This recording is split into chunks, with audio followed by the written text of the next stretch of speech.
పుష్ప ఏం చేసి దుడ్డు సంపాదిస్తున్నాడో చెప్తాండారు గానీ సంపాదించి దుడ్డు ఏం చేస్తున్నాడో చెప్తాండారా?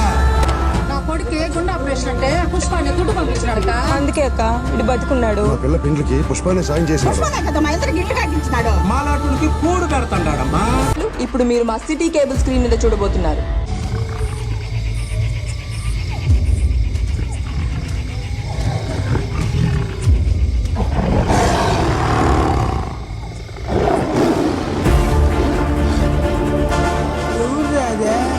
సరిగ్గా కనపడడం లేదా?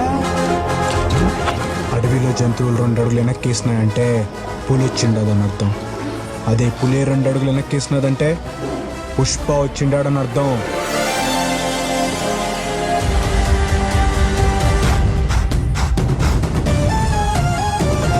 పుష్పన్న బతికే ఉన్నాడియా, పుష్పన్న బతికే ఉన్నాడియా.